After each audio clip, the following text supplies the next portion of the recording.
15 ବର୍ଷ ସଜା କାଟିବା ପରେ ନିର୍ଦ୍ଦୋଷରେ ଖଲାସ। 3 ଜେଲରେ ଭିନ୍ନ ଅନୁଭବ, କାହିଁକି ଏ ବିଳମ୍ବିତ ନ୍ୟାୟ? ନମସ୍କାର, ମୁଁ ଅମିତ କୁମାର ମନ୍ଦୁଦୁରୀ ଆପଣ ସମସ୍ତଙ୍କୁ ଓଡ଼ିଶା ନ୍ୟୁଜ୍ ଖବର ଓଡ଼ିଶା ୟୁଟ୍ୟୁବ୍ ଚ୍ୟାନେଲରେ ସ୍ୱାଗତ କରୁଛି। ଆଶା କରୁଛି ଆପଣମାନେ ଖୁସିରେ ଥିବେ, ଭଲରେ ଥିବେ। ଆଜି ଗୋଟେ ଖବର ଉପରେ ଆମେ ଧ୍ୟାନ ପକାଇବି। 15 ବର୍ଷ ସଜା କାଟିବା ପରେ ନିର୍ଦ୍ଦୋଷରେ ଖଲାସ। ଯଦି ଆପଣମାନେ ମୋ ଚ୍ୟାନେଲରେ ନୂଆ ଅଛନ୍ତି, ମୋ ୟୁଟ୍ୟୁବ୍ ଚ୍ୟାନେଲକୁ ସବସ୍କ୍ରାଇବ୍ କରି ନୋଟିଫିକେସନ୍ ବେଲ୍ ଆଇକନ୍କୁ ପ୍ରେସ୍ କରନ୍ତୁ। ଆପଣମାନେ ଡେଲି ନ୍ୟୁଜ୍ ଅପଡେଟ୍ ପାଇପାରିବେ। ଦୀର୍ଘ 15 ବର୍ଷ ଜେଲରେ ସଜା କାଟିବା ପରେ ନିର୍ଦ୍ଦୋଷରେ ଖଲାସ ହୋଇଛନ୍ତି ଜଗତସିଂହପୁର ଜିଲ୍ଲାର ମଞ୍ଜୁଲତା ମୁଦୁଲି। 36 ବର୍ଷୀୟ ରାଷ୍ଟ୍ର ବିରୋଧରେ ଯୁଦ୍ଧ ଘୋଷଣା ସମେତ ବିଭିନ୍ନ ପ୍ରକାରର ମାମଲାକୁ ନେଇ ମାତ୍ର 21 ବର୍ଷରେ ପୁଲିସ ତାଙ୍କୁ ଗିରଫ କରିଥିଲା। ପର୍ଯ୍ୟାୟକ୍ରମେ ଭଞ୍ଜନଗର, ବ୍ରହ୍ମପୁର ଏବଂ ନୟାଗଡ଼ ଜେଲରେ ରଖିଥିଲା। ଜେଲ ରହଣି ମଧ୍ୟରେ ମଞ୍ଜୁଲତାଙ୍କ ବାପାଙ୍କ କର୍କଟ ରୋଗରେ ମୃତ୍ୟୁ ହୋଇସାରିଛି। ମା ରୁଗ୍ଣ ହୋଇ ପଡ଼ିଛନ୍ତି। ଗାଁ ଚିତ୍ର ମଧ୍ୟ ବଦଳି ସାରିଛି। ଝିଅ ସାଙ୍ଗ ଗାଁରେ ନାହାନ୍ତି ତ ପୁଅ ସାଙ୍ଗକୁ ଚିହ୍ନି ହେଉନି। ଏଭଳି ସ୍ଥିତିରେ ମୁକ୍ତିର ଆନନ୍ଦ ଥିଲେ ବି ଭବିଷ୍ୟତକୁ ନେଇ ଅନିଶ୍ଚିତତା ଥିବା ସେ କହିଛନ୍ତି। ଯାତ୍ରା କଳାକାର ଶ୍ରୀଧର ଏବଂ ଗୀତାଞ୍ଜଳି ମୁଦୁଲି ଅନୁସୂଚିତ ଜାତି ବର୍ଗର ଭୂମିହୀନ ଏବଂ ଅଭାବୀ ପରିବାର। ସେମାନଙ୍କ 2 ଝିଅ ପୁଅ ମଧ୍ୟରୁ ବଡ଼ ଝିଅ ମଞ୍ଜୁଲତା ଛୋଟ ବେଳୁ ହିଁ ଗାଁରେ ଯେକୌଣସି ପ୍ରକାରର ଭେଦଭାବ ଏବଂ ଅନ୍ୟାୟକୁ ବରଦାସ୍ତ କରିପାରୁନଥିଲେ। ଏପରିକି ସେ 9ମ ଶ୍ରେଣୀ ପଢ଼ୁଥିବା ବେଳେ ଘରେ ବାଲ୍ୟ ବିବାହ କରାଇବା ପାଇଁ ଉଦ୍ୟମ କରୁଥିବା ଜାଣି 2006 ମସିହାରେ ଘର ଛାଡ଼ି ସମ୍ପର୍କୀୟଙ୍କ ପାଖକୁ ଚାଲି ଯାଇଥିଲେ।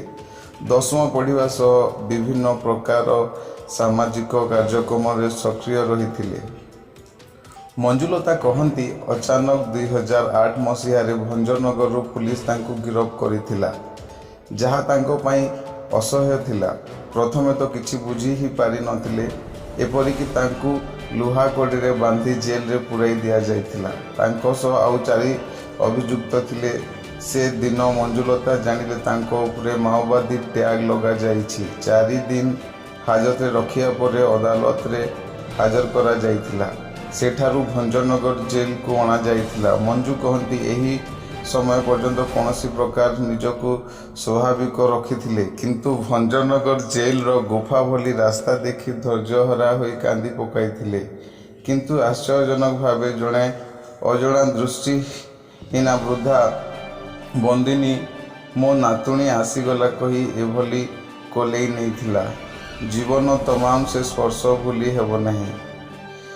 ଏହି ଜେଲରେ 10ରୁ 12 ବର୍ଷ ଅନ୍ତବାସୀଙ୍କ ସହିତ 8 ମାସ ରହିବା ପରେ ପହଞ୍ଚିଥିଲେ ବ୍ରହ୍ମପୁର ଜେଲ। ଭଞ୍ଜନଗର ଭଳି ଏଠାରେ କେହି କୋଳେଇ ନଥିଲେ, ବରଂ ପାଖରେ କେହି ଶୁଆଇ ଦିଅନ୍ତି ନାହିଁ। ଗୋଟିଏ ଛୋଟ ଘରେ 12-13 ଜଣଙ୍କୁ ଏକାସହ ରହିବାକୁ ଦେଉଥିଲେ। 20 ଜଣଙ୍କ ପାଇଁ 2ଟି ଶୌଚାଳୟ ରହିଥିଲା। ଅବସ୍ଥା ଅତି ଦୁର୍ବିସହ ଥିଲେ ମଧ୍ୟ ବ୍ରହ୍ମପୁର ଜେଲରେ ଥିବା ପାଠାଗାର କିନ୍ତୁ କଷ୍ଟ ଭୁଲାଇ ଦେଇଥିବା କହନ୍ତି ମଞ୍ଜୁ। ଜେଲରେ ରହିବାର 1 ବର୍ଷ ପର୍ଯ୍ୟନ୍ତ ବାପା ମା କେହି ଦେଖା କରିବାକୁ ଆସିନଥିଲେ। ପ୍ରଥମ କରି ସାନ ଭାଇ ହିଁ ତାଙ୍କୁ ଜେଲରେ ଭେଟିଥିଲା। ବ୍ରହ୍ମପୁର ଜେଲରେ ଥିବା ବେଳେ ମାଓବାଦୀ ପୁଲିସ ଗୁଳି ବିନିମୟ ଏବଂ ଫାଣ୍ଡି ଭଙ୍ଗାରୁଜା ମାମଲାରେ ଭଞ୍ଜନଗର ଏଡିଜେ ତାଙ୍କୁ ନିର୍ଦ୍ଦୋଷରେ ଖଲାସ କରିଥିଲେ। ଆଶା ଥିଲା ସେ ଜେଲ ଜୀବନରୁ ମୁକ୍ତି ପାଇବା, କିନ୍ତୁ ଠିକ୍ ବେଳକୁ ନୟାଗଡ଼ ଅସ୍ତ୍ର ଲୁଟ୍ ମାମଲାରେ ପୁଲିସ ତାଙ୍କୁ ବ୍ରହ୍ମପୁରରୁ ନୟାଗଡ଼ ଜେଲକୁ ପଠାଇ ଦେଇଥିଲା। ପ୍ରାଥମିକ ପର୍ଯ୍ୟାୟରେ ନୟାଗଡ଼ ଜେଲରେ ଅନୁଭବ ଅତି ଭୟଙ୍କର ଥିଲା। ଜେଲ କର୍ତ୍ତୃପକ୍ଷଙ୍କ ନିର୍ଦ୍ଦେଶରେ ଜେଲ ଅନ୍ତବାସୀ କେହି କଥା ହେବା ତ ଦୂର କଥା, ପାଖ ହିଁ ମାଡ଼ୁନଥିଲେ। ଜେଲ କର୍ତ୍ତୃପକ୍ଷଙ୍କ ଭୟ ଥିଲା ମାଓବାଦୀ ଅଭିଯୁକ୍ତ ମଞ୍ଜୁଲତା ପାଚେରୀ ଡେଇଁ ଚାଲିଯିବେ।